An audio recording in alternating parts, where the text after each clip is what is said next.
Nithyananda.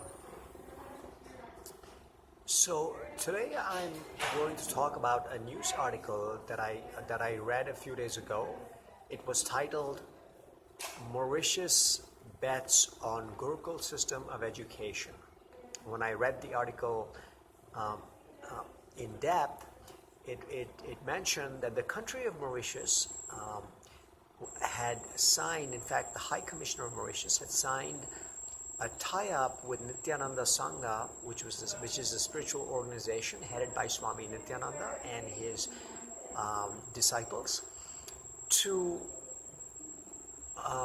implement the Gurukul system of education in their country. So Swami Nithyananda has been running a Gurukul at his ashram in Birdi, Bangalore for the last 10 years, and on July 9th, which is Guru Purnima, the agreement was signed. Obviously, Mauritius is impressed with what Swami Nithyananda has achieved with his Gurukul, and thinks that would be that's something that will be of value for their students. So I found this extremely interesting, and number one, Mauritius has some cultural ties with India, but they're predominantly in the past. But essentially, now they are opting to educate their students with a system that is traditionally considered to be an Indian system. Now, education is a very key area for countries all over the world right now. Countries understand that the education that your students receive, that's going to determine important things like standard of living, how the country is doing in various areas, what kind of citizens the country ends up creating, and so this is a very, very significant development in the field of education. Now, if we take a moment to take a look at the Gurukul system in India, the history of the system in India. So the first thing to understand is that Gurukul was the dominant system of education in India until the advent of the British. Gurukul system was the basics. It is based on the Guru Shishya Parampara, which is the tradition of the student and the disciple. The student came to live in the house of the Guru, or the place where the Guru worked, and essentially became part of his family. Students were there was no distinction. They were all considered at the same, no matter what kind of financial background the kid came from. At the Gurukul, they were all considered equal. And invariably, they apprenticed with, they were students for extended periods of time, starting from a minimum of, say, 9 years to much longer periods of time. And when the British started to enter India and start to consolidate their power in India, that's when the decline of the Gurukul system began. And the reason was that Britain was an extremely shrewd power, very strategic. They had conquered countries all over the world, and they very quickly realized that the Indian people were of a different metal. The kind of development and the kind of detachment and the kind of capability that Indians had was a direct result of the education they had received at the Gurukuls, and the way they were anchored with their cultural values. And the British rulers in India quickly realized that if they wanted to consolidate their power in India, somehow they had to neutralize the influence of the Gurukul system, and they did it in an almost incomprehensible way, at least for Indians, in that they simply realized that they decided they were going to destroy it, and they did that both by directly attacking the teachers, killing them if necessary. They destroyed the infrastructure, the places where the Veda Pathshalas were, where the schools were, and they terrorized the people who were sending their children to Gurukuls, and making them pay a high price if they wanted to continue supporting Gurukuls. The end result was the Gurukul system was almost completely withered away, and in its place, Britain introduced the Macaulay system of education. So this education system was there are some features that distinguish the system. One of them is that the emphasis was a lot on rote memorization.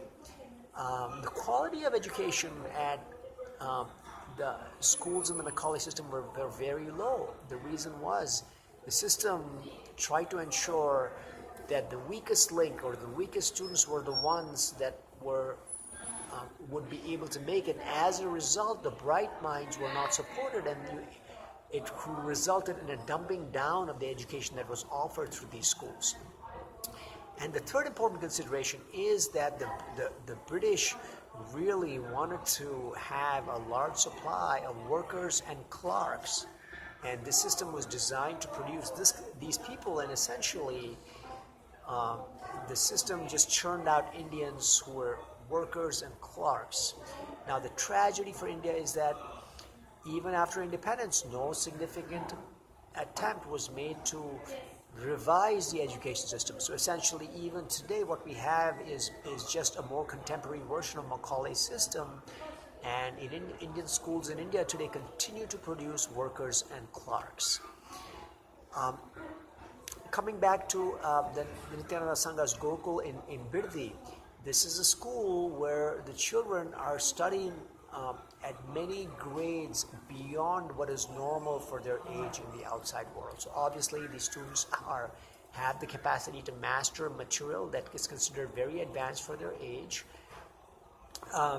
Like traditional Gurukuls, students are very close to nature. They have their own plants.